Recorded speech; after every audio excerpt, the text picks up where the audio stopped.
Good morning, everybody.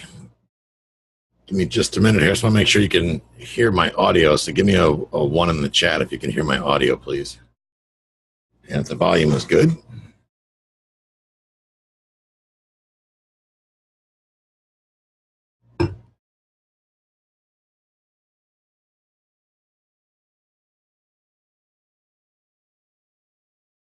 Hello, hello. Can anybody hear my audio, or am I talking to myself? Anyone? Can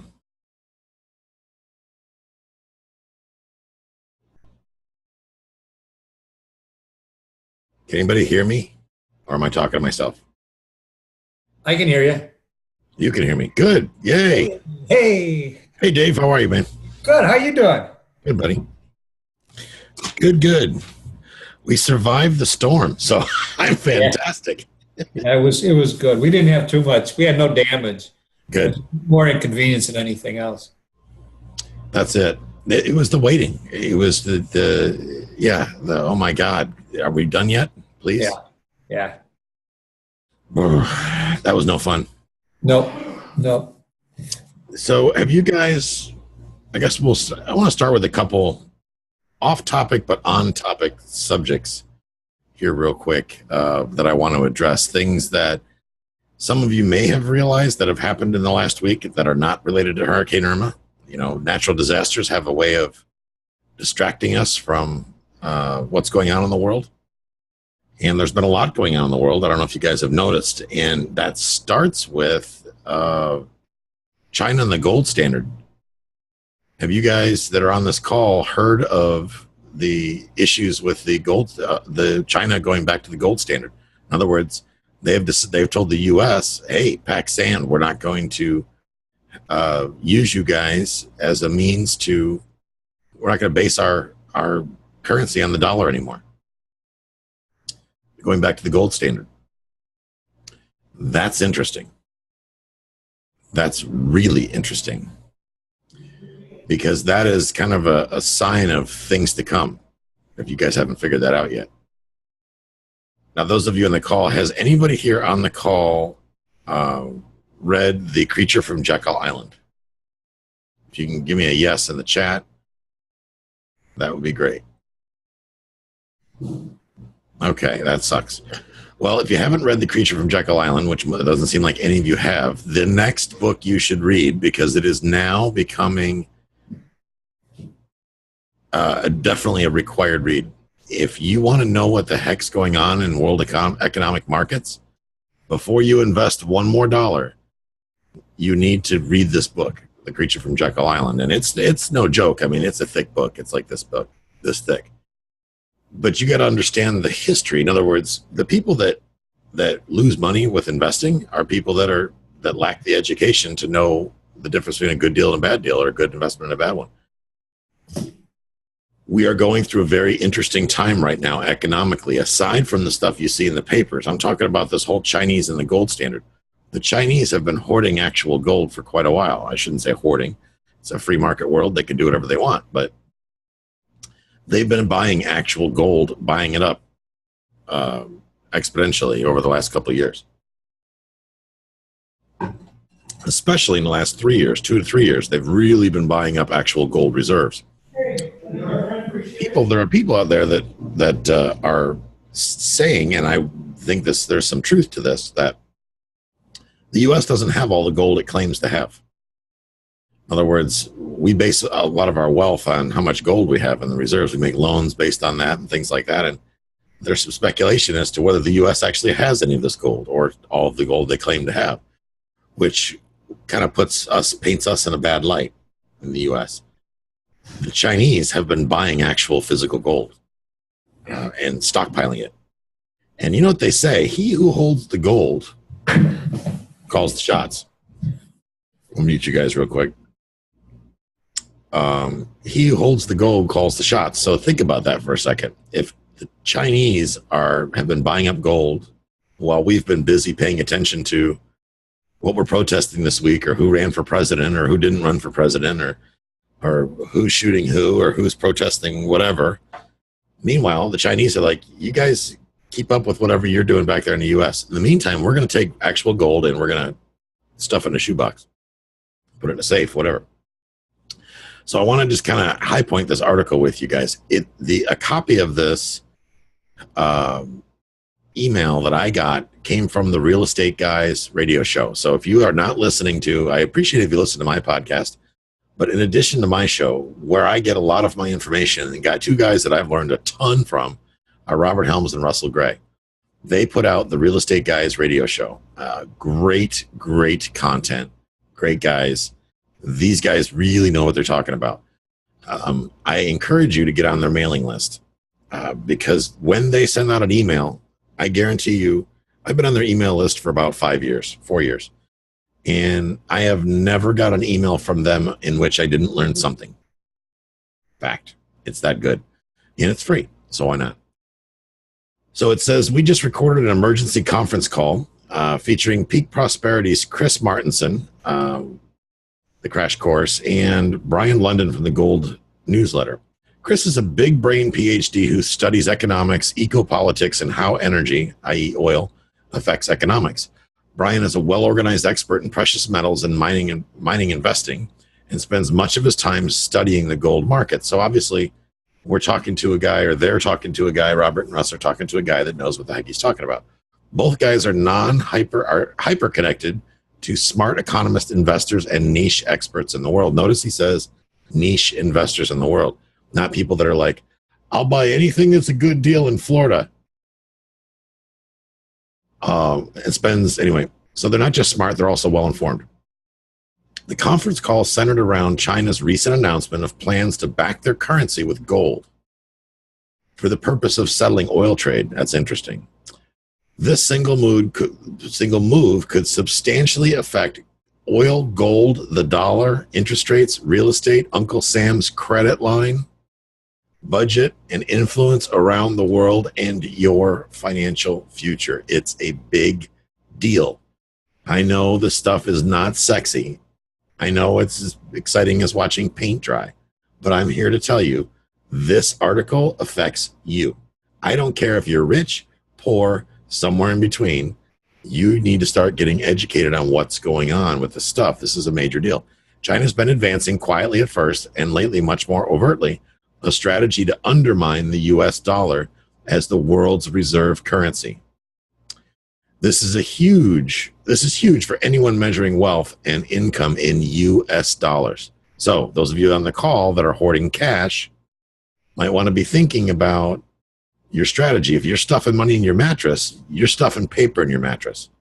Because when these things start to take hold, it's like if you were hoarding, to put it into context, let's say you bought a Chevy Corvette, okay? And suddenly Chevy Corvettes started blowing up all over the place. Well, the value of Chevy Corvettes is going to tank. Nobody's going to want a Corvette in their garage anymore. They're going to get rid of that Corvette. So the value of the Corvette's going to plummet. This is no different from the dollar. The dollar buys, let's say, not even a bottle of water anymore, but it used to buy a bottle of water. Now it's what, $1.40, $2, $8 if it's post Irma. Bottle of water costs, let's say, $1 for illustration. Well, if the dollar devalues and is not worth that anymore, now it's going to cost how much? The answer is a lot more because the dollars are worth less. So if the dollar devalues, in other words, if a big spender like China comes in and says, we're not going to base our currency or value of anything on the US dollar anymore, we're going to go back to the gold standard. Well, the dollars that you have in your pockets, guys, don't have any value, which means your bottle of water could be $50 overnight. It could be that simple. That doesn't mean that you'd go out and run out and buy gold either. What it does mean, though, is you should be invested in something that produces income. Notice I didn't say dollars, but income to some degree. If you're sitting on a bank full of cash, who cares? Because tomorrow it's going to take $8 to buy a bottle of water. If that was the case, what good is that pile of cash sitting in the bank? Do something with it. Let's see. It goes on to say it's even more significant for Americans whose government has been able to use privileged status to go deeply in debt, seemingly without consequence. Gee, I wonder who that is. It's called the U.S. government. That's who. And this doesn't matter who's president. This is everybody's fault. Every congressman, every senator, every voter, every taxpayer, every non-taxpayer, it's everybody's fault. So I don't even want to get into political crap. You guys know I got no time for that. Uncle Sam's, but that could be changing. Uncle Sam's unlimited checkbook, as well as his substantial influence around the world, has been largely built on the power of issuing the world's reserve currency. That's because international trade is primarily settled in U.S. dollars. So getting locked out of U.S. dollars through U.S. sanctions can choke a nation's economy. Just ask Russia, Iran, and Venezuela to name a few who've been on the receiving end of this power. Oil is the biggest component of international trade, make no mistake. It's no wonder Russia, who happens to be the world's largest oil producer, was early to sign on to circumvent the dollar. Russia, China, Iran, number 5 producer, is on the team. Venezuela, number 11 producer, whose economy is 95% oil, just got on board. Now the U.S. is talking about kicking China out of the dollar system. But China's been preparing to be independent of the dollar. And this thing goes on to talk about that. This is a great article. Like I said, it's on the Real Estate Guys website, on their blog posts. You should definitely spend some time reading that today and being familiar with it. Click the links, listen to the conversation. I know as investors that we like to think that we're ready-made economists. I'm one of them. But this is all based in education. In other words, I spend a lot more time, ladies and gentlemen, learning about the economics of what's going on in the world than I ever do looking for deals, so to speak, or taking the next course. And granted, I've had a lot of education. I've done a lot of deals. Maybe I don't need as much education as a beginning investor. But that's not why I'm saying that. Why I'm saying this is, if you're not paying attention to what's going on in world markets, if you don't think it trickles down to you, it does. Understand that a lot of this, most of this, is out of our control. We can't vote our way through these issues. It's a little too late for that. But we can adjust the way we do things to profit or to avoid peril from some of the decisions that are being made for us. Make sense, guys? So I wanted to kind of cover that this morning. First of all, to bring you guys up to speed, don't be hoarding cash right now. Get your money out there moving, okay? Buy tangible assets.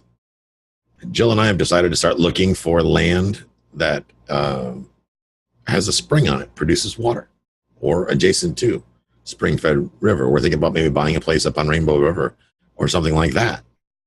Another show that Jill and I both listen to is the Rich Dad Radio, which is Robert Kiyosaki's podcast.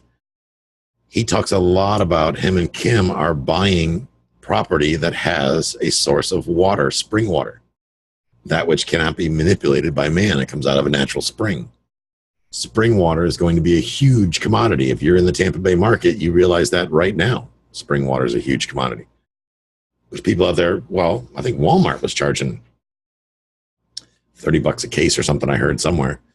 A lot of retailers are, when natural disaster happens, water is a huge commodity. A lot of money made on water. So that's something that we started looking at. If you're in the Tampa Bay area, you're on this call and you're wholesaling, find me some opportunity for some waterfront or property that has a spring somewhere around here. And there's a pretty good chance I may pull the trigger and buy it if I can access that water source. So something I'm just thinking about for down the road.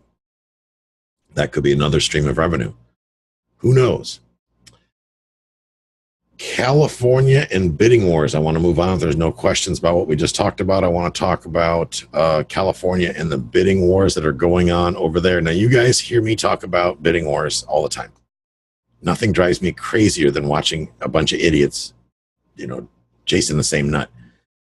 People getting in auctions, and then something happens, they get burnt, and then they become the victim. Oh, I didn't realize it was a second mortgage on a condo.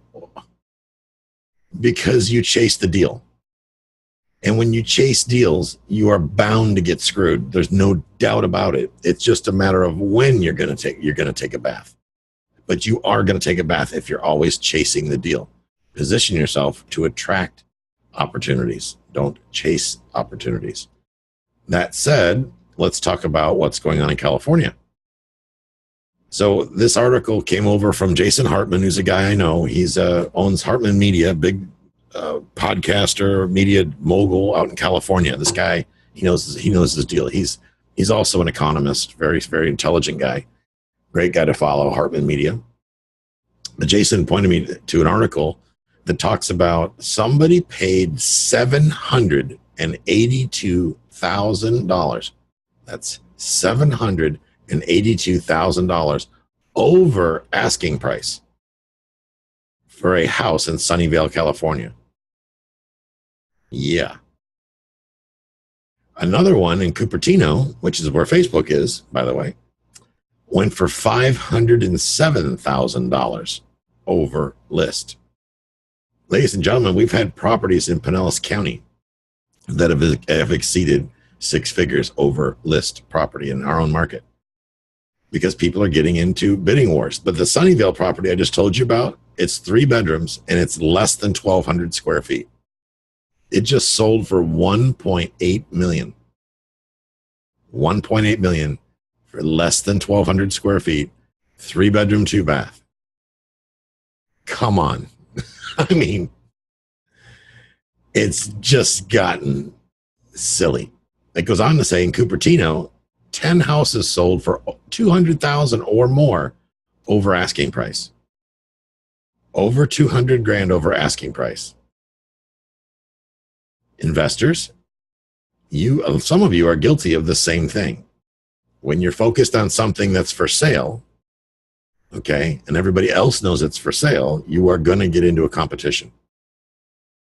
But the most important thing I want to talk about today is a modified version of deal review. I kind of want you guys to go through with me as I look at a deal. It's a single family house, so it's relevant to what a lot of you guys are doing.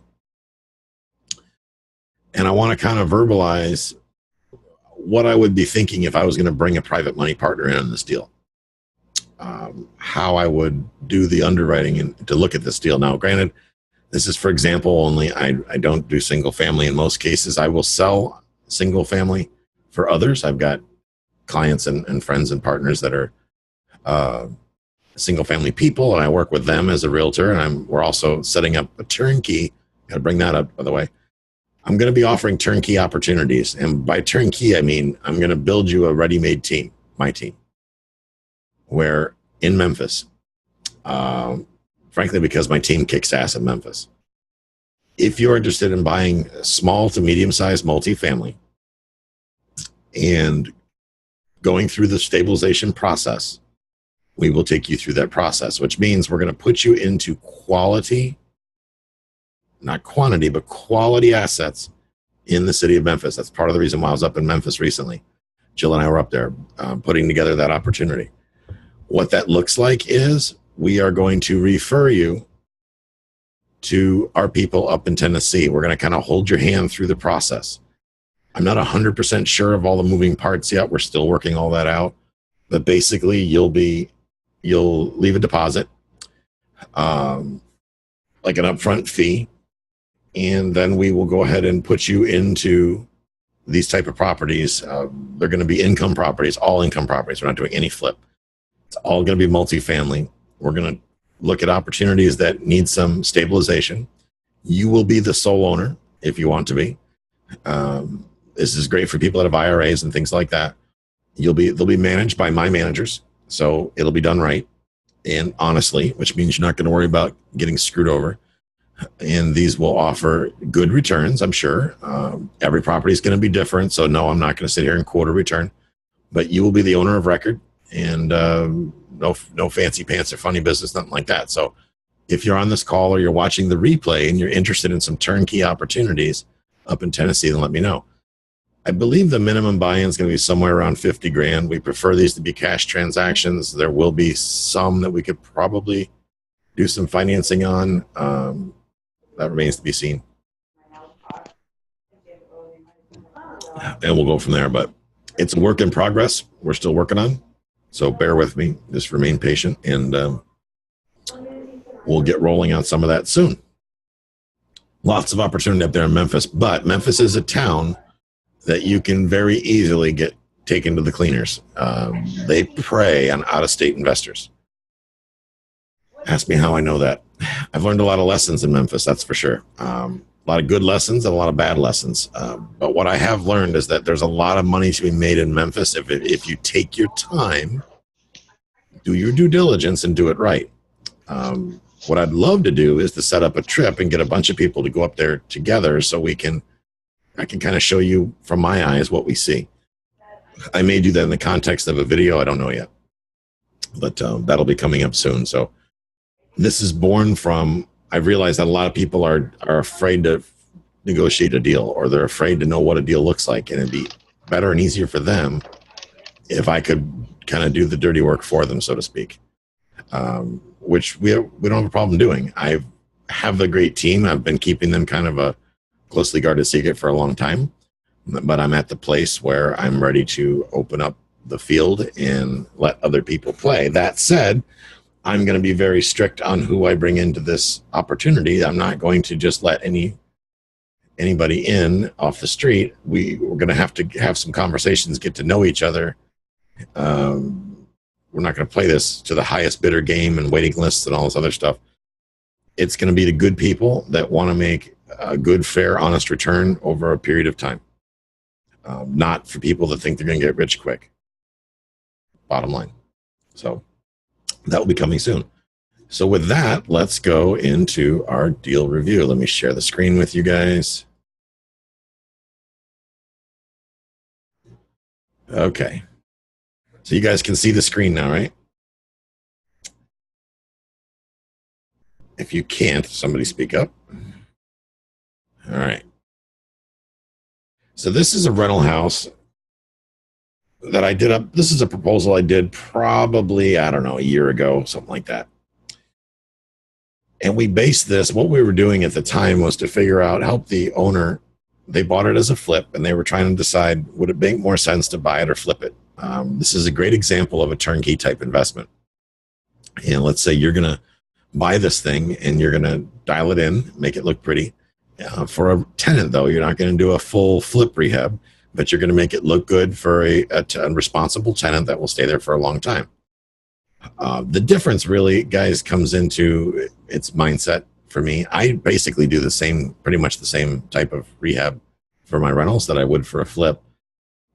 Obviously, I'm not going to put diamond-plated faucets and things like that, but I believe in quality, and I think that my tenants see quality. They take better care of it. Call me crazy, but it works for us. Anyway, $90,000 house. Let's start up here at purchase price, $90,000 strike price on the house. 30-year mortgage, and I throw stuff in at 7% just to kind of see how the dust settles. That's just my number I throw into anything that I look at, so I can have something there.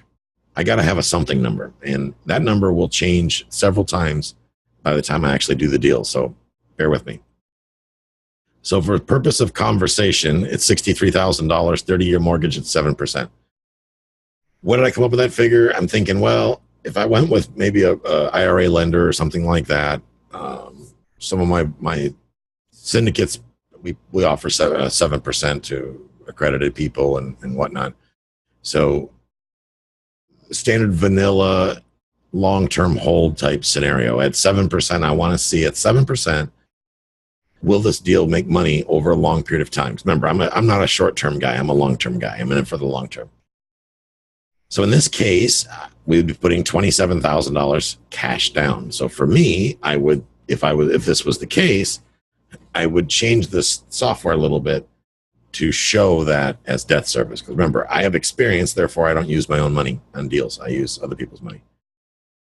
But let's say I'm looking at this as just a regular person. I'm going to put $27,000 down. It's going to cost me $1,800, let's say, in closing costs. That's an estimated figure. Again, I'm just throwing numbers against the wall for now. None of these are exact, and they're only for demonstration purposes. And I'm going to spend $21,500 fixing this thing up. Okay? Everybody with me so far? So we got $21,500 of our own money invested in the deal. Or I'm sorry, $50,300 of our own money in the deal on a $90,000 purchase. So a little more with repairs, a little more than 50% of the strike price of the purchase price. And this property is going to rent for $1,325 a month. How do I know this? Because I've not listened to the wholesaler. I've not listened to the realtor. I've done my own due diligence, my own research. How did I do that? First thing I did is I went on Craigslist. I looked for properties that were for rent in the same area. I picked up the phone and I called them.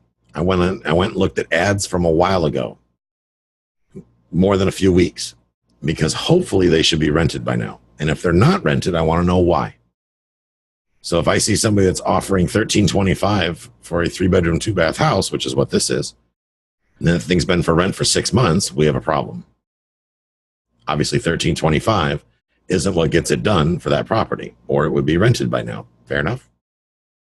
So that said, we move on to, we've done our rent analysis. We'll use things like Rentometer. We'll use Craigslist. We'll call property managers and get their feedback. Why do property managers rock with this process? Because they're conservative. Property managers want things to be easy, like any of us do.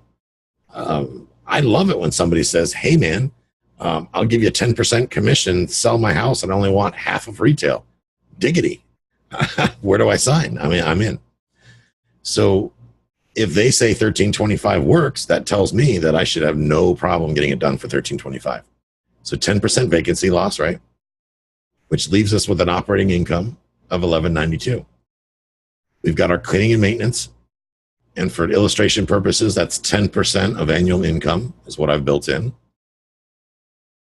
Call it $1,200 a year in insurance for the property. Management fees of 15%. Those of you who've been with me a while know why we say 15%, because they're going to bill us 10% and they're going to get called by the tenant at some point during the year. There's going to be some extra fees, advertising costs, whatever. Those are going to add up to another 5%, no doubt. We're only talking about a management fee built in of $2,100 for an entire year. So 15% is realistic, okay? Because remember, we do projections based on realistic numbers. That way, we don't have to go to our investors later and say, whoopsie, we screwed up. Nobody likes an oopsie. Taxes, right off the public records.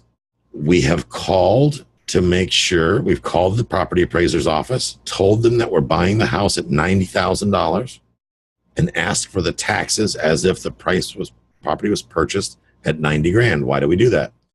Because if we look in public records and they've been basing the taxes on 45,000, and then you record a deed showing a sale of $90,000, guess what the tax collector is going to do?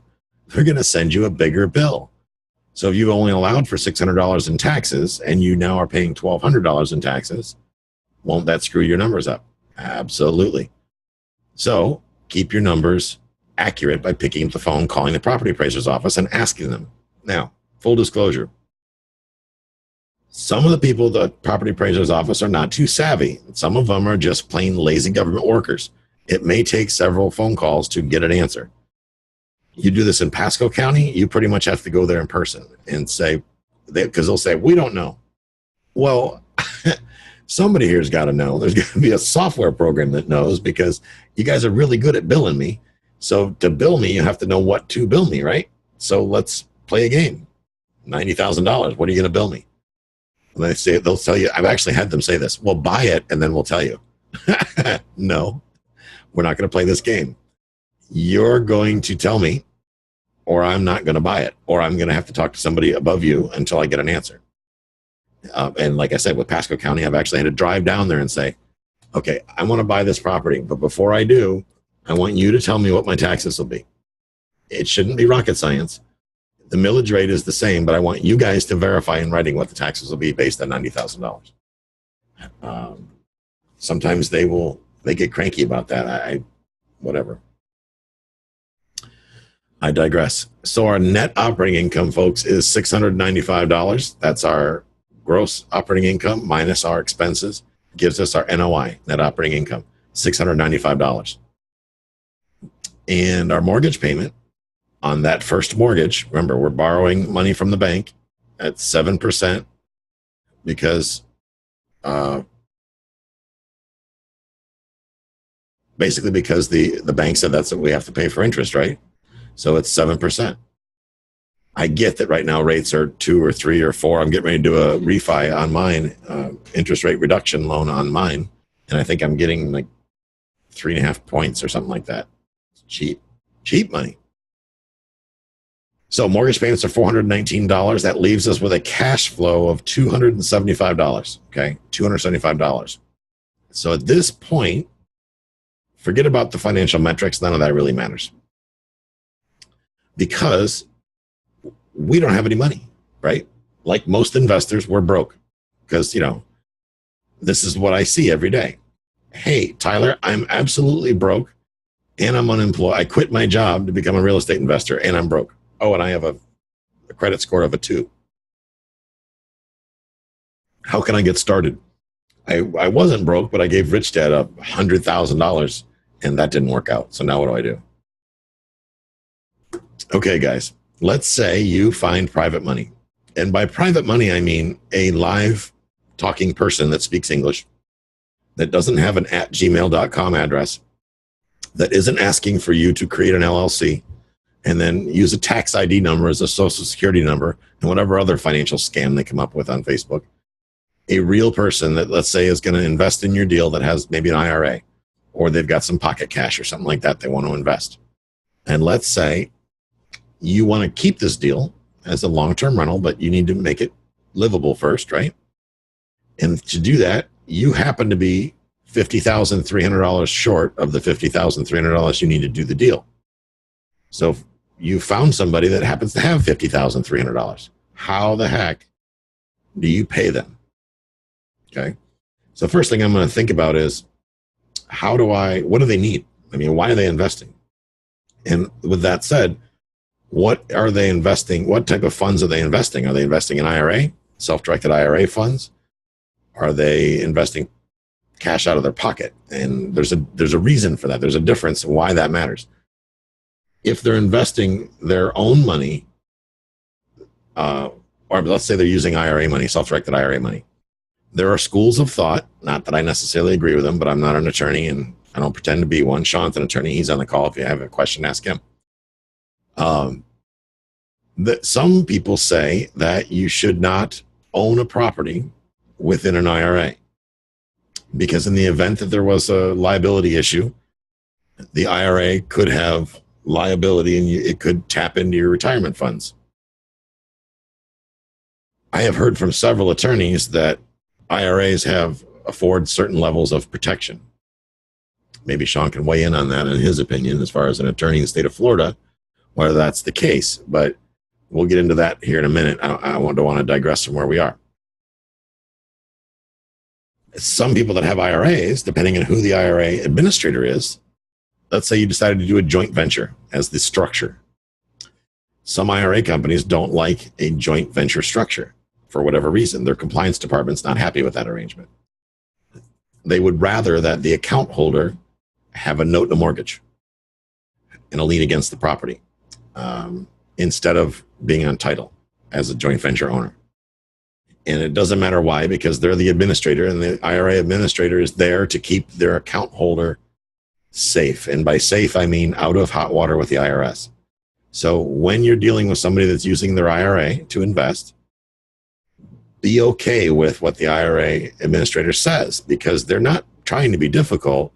They're trying to make sure the account holder, your investor, your financial friend, I should say, is doing things in a safe way that the IRA administrator could defend if called on the carpet by the IRS.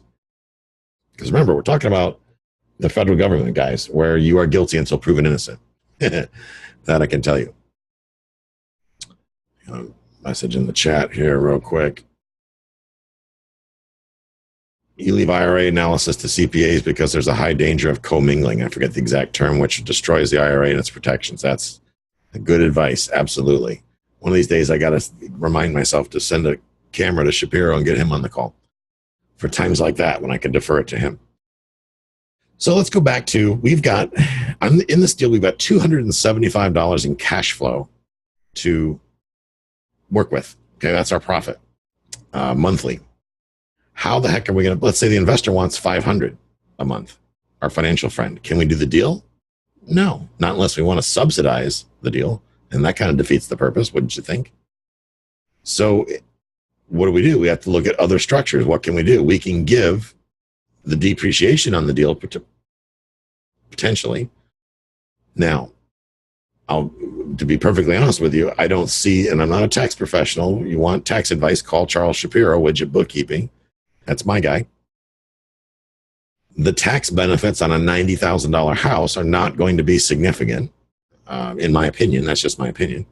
So, and you as an investor or doing deals, should not be even trying to calculate for your financial friend what that equates to. Leave that to their CPA. Heck, I don't even bring Charles in on things like that. What I do tell them is, Charles, I'm going to have my client's CPA call you, or Sean and I are going to do a deal together. And Sean's got his own CPA, different than Charles. Even though I know Sean's father was a CPA, or maybe he still is. I don't know if he's retired yet. If I need a CPA, I'm not going to ask Sean because Sean's an attorney. I don't care that he was raised by a CPA. I'm not going to ask him tax advice, nor is he going to give it. So if we're going to do a deal together, then Sean's going to go get his CPA. I've got my CPA. Those two will talk about tax situations. They will agree on a structure that is best for Sean and I as partners in this deal. And then whenever they figure that out, they will explain it to Sean and I. We will give a thumbs up or a thumbs down, and we'll proceed if it's a thumbs up. That's how this stuff is done, guys. Sean and I are not having conversations about, well, we're going to do cost segregation method and da-da-da-da-da. That's above our pay grade. That's not what we play with. So back to, we've got a couple $100 to work with here. We've got $275 in cash flow, and we need 50 grand. So how can we structure this deal? Well, one of the things we can do is bring the investor in as a second mortgage holder. So let's give that a shot. Let's bring them in at $50,300 loan amount. And what we're doing here is we're figuring out what the deal can afford to pay, first of all.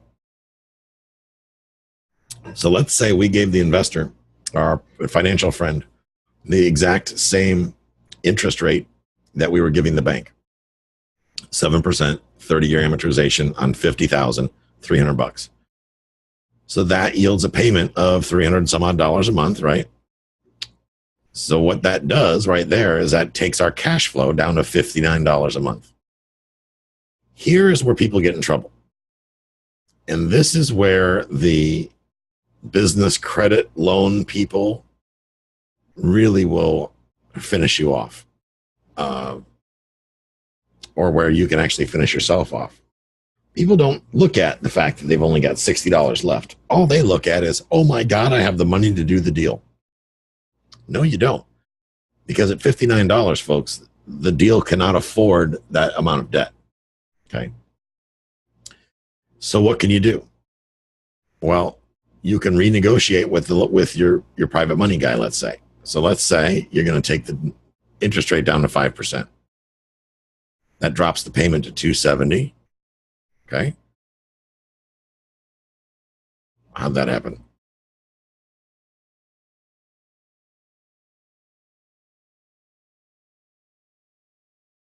I don't know what happened. The cash flow just went down. But then I goof up on that. Huh. Well, anyway. So you've got zero money in the deal. Cash flow is $5. That's obviously not going to work. So you can subsidize it with your own cash. And this is unfortunately what a lot of people wind up doing. Okay, let's say you don't have any of your own cash. What do you do? Well, most people just walk away from the deal because they don't realize they're not confident they can simply renegotiate the structure of the deal. Maybe the seller can come in and offer some terms on a part of this deal. Maybe you don't go to the bank. Okay, maybe you get seller financing terms. So let's change the terms for the seller, say 5% interest. And let's see what that does to the deal. Well, that bumps our cash flow up to $86, right? Let's renegotiate the purchase price. But here's what you need to understand. Even if you take the purchase price down 10 grand, it's not going to make a huge, my opinion, huge difference on, well, better not make it 980 grand. It's not going to make a huge difference in the cash flow. It takes it up to 124, but guys, we're still miles apart from where we need to be. And based on this structure, it means that we've got to put $3,200 into the deal now. So let's go back to the none of our own money option. Now we're taught, society teaches us that, well, the only options we ever have is to go to a bank. And if we're going to bring somebody into a deal, the only thing we can do is give them principal and interest. And the interest has to be 12 to 18% or some ridiculous figure. Not true. There are other ways you could structure a deal. One of them, for example, is you could say, okay, look, this deal does not support me giving you a note and a mortgage. So let's strike the note and the mortgage from the deal. Let's get together and partner up on this deal. I brought the deal, and I've got the contractors and the people to get this done, or I'll do the homework to get it done. You bring the money that we need. You bring the $50,300 that we need to get this deal done.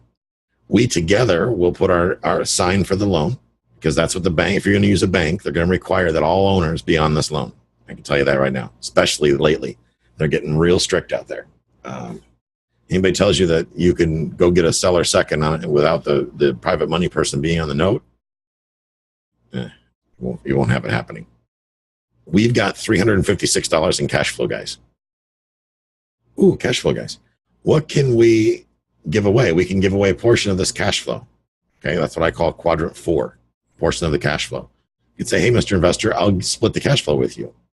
Whatever we net every month, stick with the point of net, okay? Because you can't give away part of gross, because what happens if you don't gross that? You come out of pocket. So protect yourself and protect the investment relationship by working off of net numbers if you're going to do a profit share. Of our net monthly profit, and let's say we'll figure this quarterly to make it easy, we will pay you 50% or 60% or 40% or 20% or whatever it is of our net monthly cash flow. How do we protect the financial friend? We can still bring them on as an owner. Okay. They can get equity in the deal that way, and they can take a share of the spoils, so to speak. Real simple deal. How do you do that? You pick up the phone, you call Sean. Here, Sean, here's what we agreed on. But don't do what I did. Make sure the knuckleheads that you do business with actually sign the operating agreement that you pay the attorney to set up for you, unlike what I did. And then they screw you, and that's a whole other story. But call your attorney, whoever that may be, and you explain to them, real simple, hey, Lance and I are going to do a deal together. I'm bringing the money. Lance is bringing the experience. And we're going to split the net proceeds of the monthly profit 50-50. And we're going to calculate that every 90 days. And we're going to have Widget Bookkeeping do the calculations for us. And the deal will pay Widget Bookkeeping $20 a month to do that work. Can you please draft that up and do an agreement? So Sean, or whoever your attorney is, drafts that up. You guys sign that, and off you go. It's really simple if you let it be. But you got to make sure, guys, that you don't pay more than or offer more than what the deal can afford. What gets people in trouble is you start assuming, oh, my financial friend will never agree to that.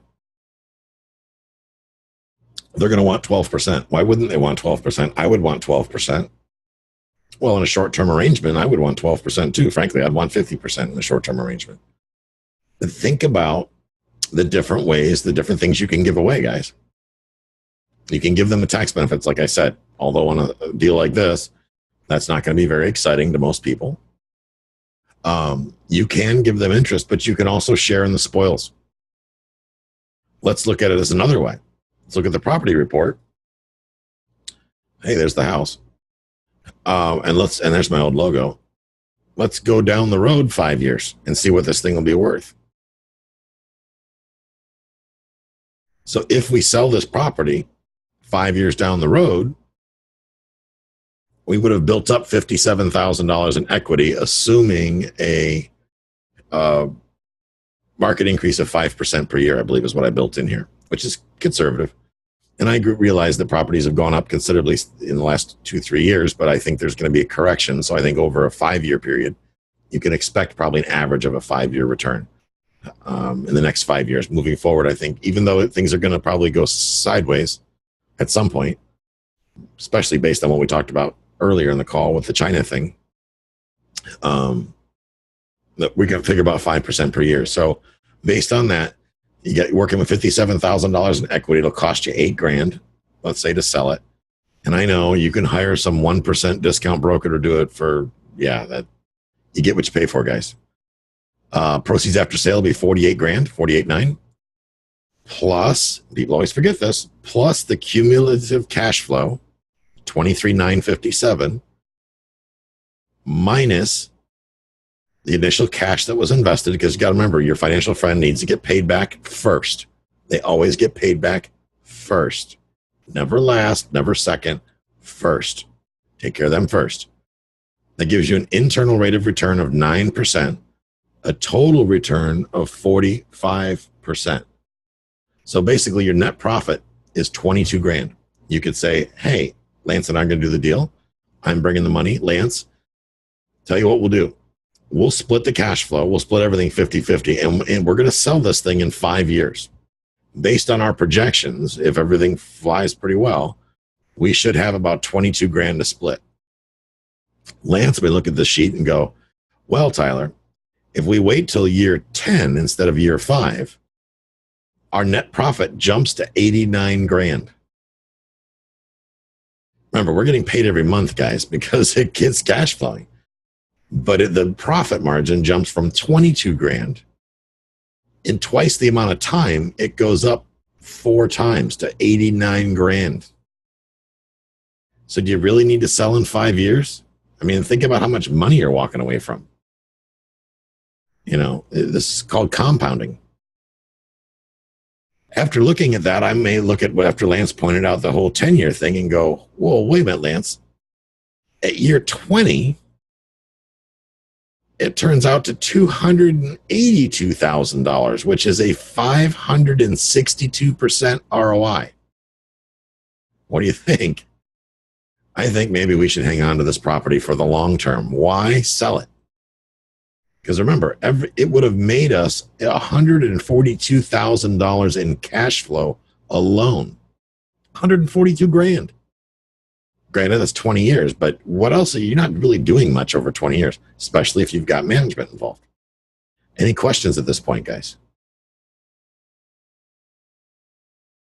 Numbers don't lie. This is a real house in St. Petersburg. They did a nice rehab on it. They spent $20,000 on the rehab.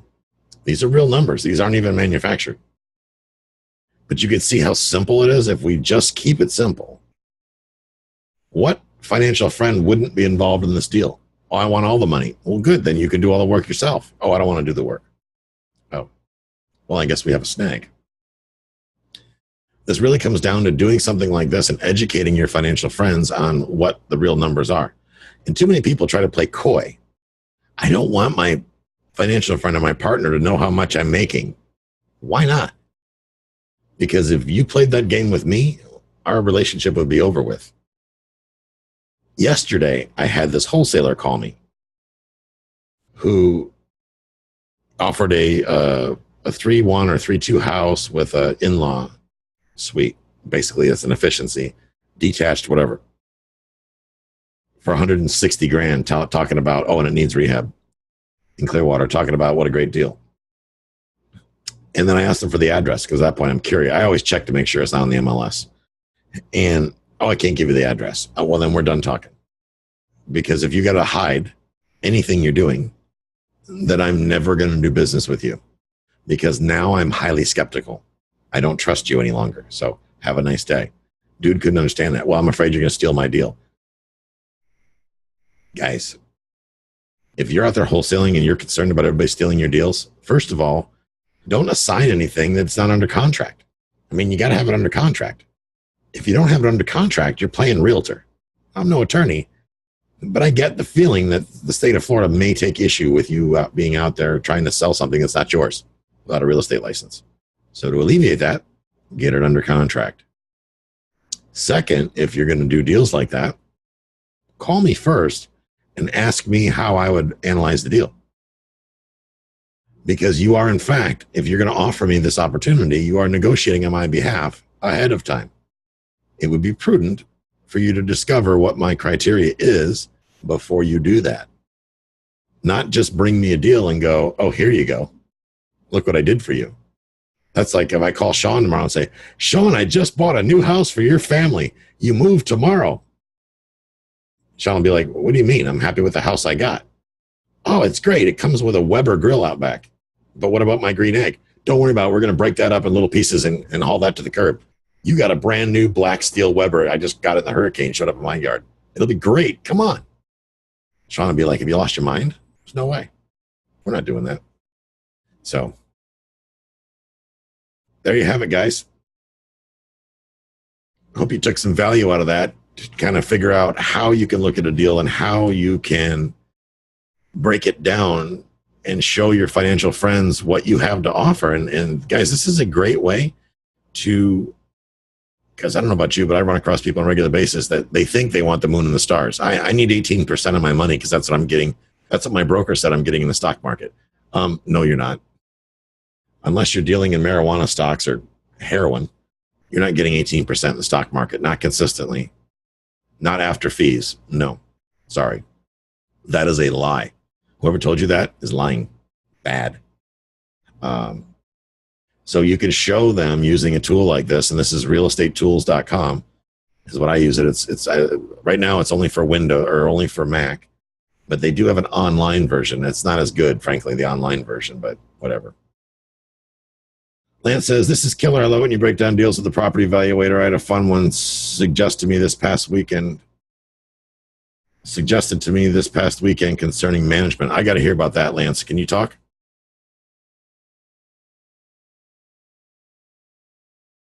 Let me unmute you. Hey, man. What about now? Hey, brother. Good morning. Good morning. I was door knocking this past weekend, and when I learned about door knocking, we learned to knock on things that are not for sale and things that are for sale, just to go ahead and make offers to everybody. And I knocked on we ended up going to open house, and the guy was there. He was all by himself. So we started talking. The house was pretty cool. And so I started talking to him about what kind of numbers I need to be at. And I mentioned property management. He said, well, I have my own rentals and we don't use property managers. I said, well, I expected that coming from the realtor, but I wanted to know what he was talking about. And he said, well, I use a home warranty company. And he said, I buy the home warranty, and then whenever there's a problem, I just tell them to call the home warranty company, the tenants. So he never factors in property management. He just factors in the $500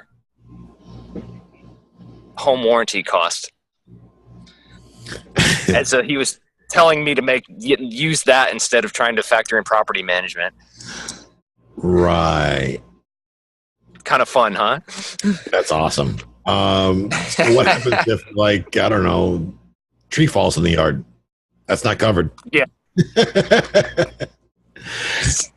You call Old Dominion or whoever it is, Old Republic, and there's a tree in the yard. I don't know what to do. And last weekend it could be, and cattle. There's cattle in the yard. And Sean's big green egg is also in the yard. Upside down. And I can't move.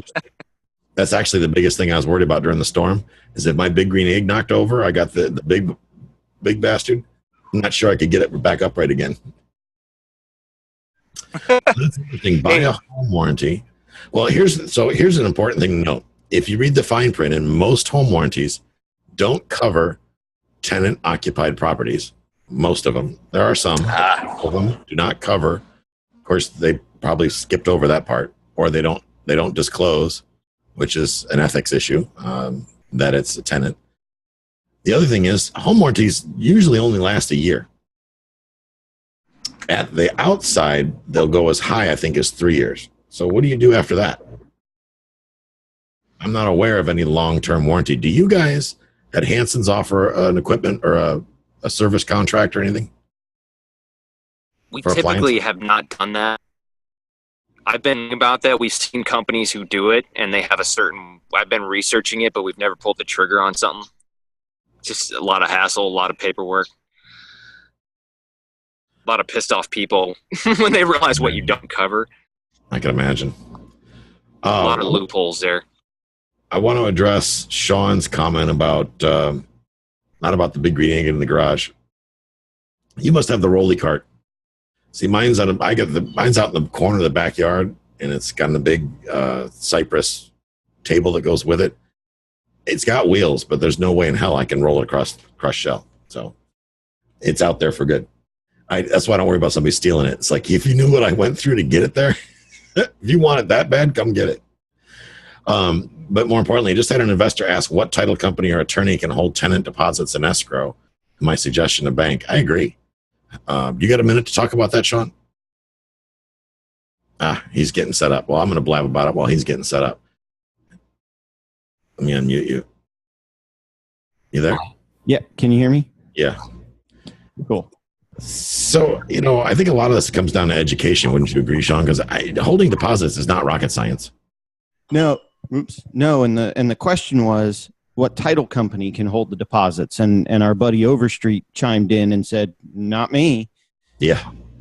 I said, not me. And for the fees that I would charge to hold deposits in my escrow account, you're better off. You're getting better rates from a bank on their service charges. Well, yeah. I mean, so those of you know, if you're in anywhere in the country and you're a military member, you can go to Navy Federal. They have a free checking account that can be either business or personal. Checking, notice I said checking and not savings, that is non-interest bearing, and that you can put your deposits in there. What happens is people look for, like in Florida, the statute talks about if there's interest paid on the savings account. Let's say you put somebody's $1,000 deposit in the savings account, and that's an interest-bearing account. You're supposed to disclose that to the tenant, and correct me if I'm wrong, Sean, and then the tenant is entitled to the interest on the money. That is an extra layer of record keeping, which is a pain in the butt. So to get around that, I opened a checking account for each property, that not a savings account. The checking account does not bear interest. That tenant's deposit lives in that checking account. I just never ordered checks for it. Yeah. There's no monthly fee, and the money just sits there. The other issue is, while I am ethical and Overstreet is ethical, there are some title companies and some real estate attorneys that are less ethical. If the tenant's money is in a bank, it's FDIC protected. That's true. Your volume is low, Sean, just so you know. Oh, hang on. Stand by. How's that? Keep going. Better? No, went the other way. Wow. Everything is maxed out. Huh.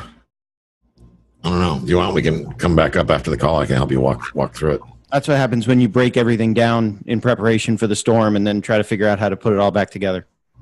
Yeah, I called my insurance guy. I'm like, hey, George, are we good? He's like, yeah, okay, good. I did take the Mac and put it in the house. I took all my podcasting equipment came home with me.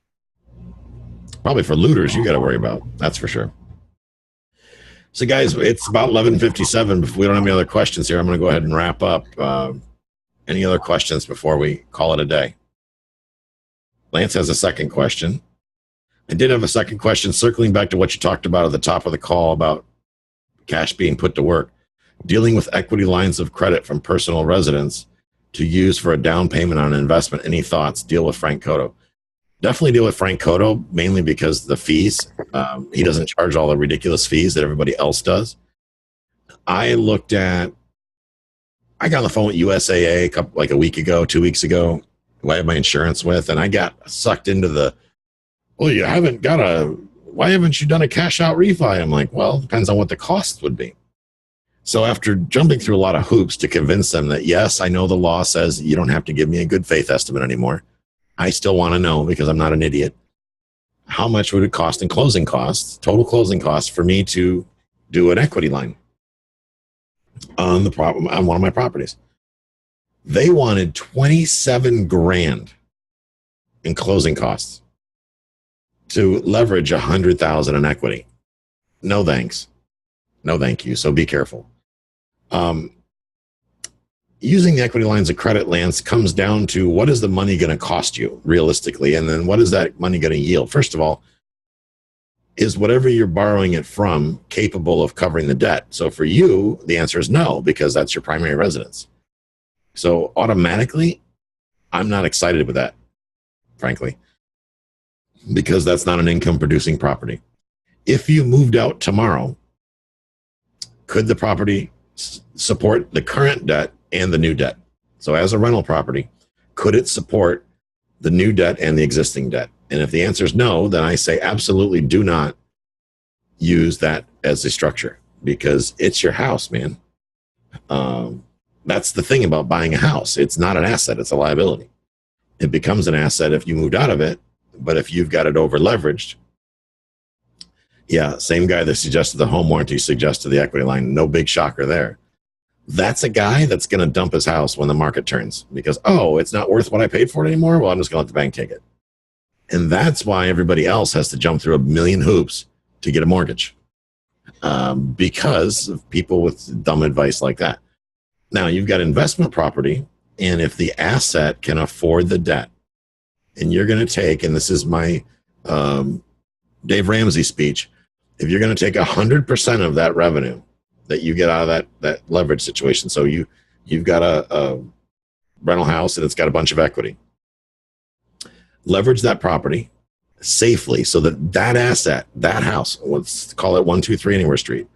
If 123 Anywhere Street has a mortgage, and let's say it has a cash flow of $300 a month after the current mortgage, if you can borrow money on that house and your fees, which you got to factor that in, make sense, and you've built that in, if the debt service on whatever you borrow, monthly debt service is, let's say, I don't know, $100 a month, you've still got lots of room, then fine, provided that you're going to use that money to make more money. If you're going to use that money to buy big screens and fancy rims or refurnish your house, then that's dumb. That doesn't make sense.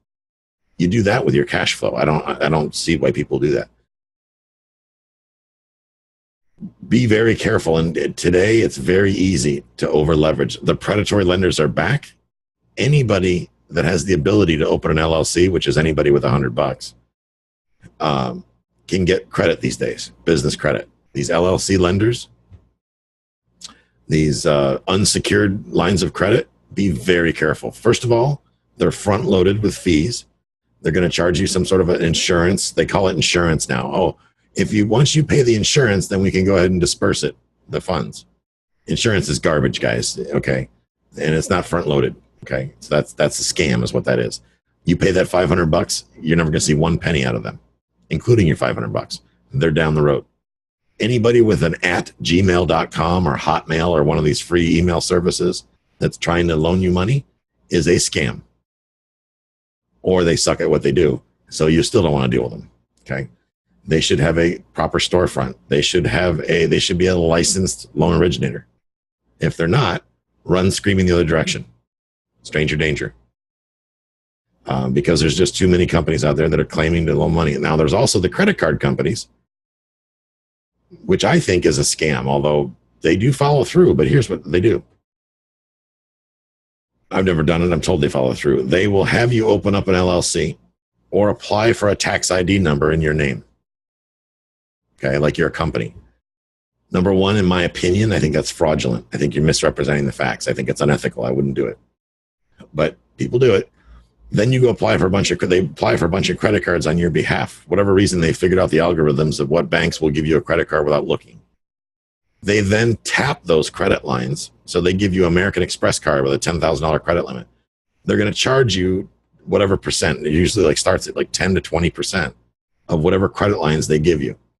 So if these people go out and get you $100,000 worth of credit lines, they're going to tap your credit cards that they just got you for 10 grand. So you are 10 grand in debt from day one. Well, most people can't afford that debt, nor can they afford that payment, nor can the asset that they buy afford that payment. They explain it away by saying, oh, well, you could buy a property, but you can get interest free for a year. Well, that's the biggest racket out there. You're probably not going to be able to, they've already tapped you for 10%. Whatever you buy, you're going to have to factor that in, just like I did on this form here, factor in that debt at the full interest rate, because you're not going to be able to pay it off in 12 months. Even on a flip, guys, you're not going to be able, the market's softening. If you're trying to flip houses on pretend money, you're in trouble. So just watch yourself.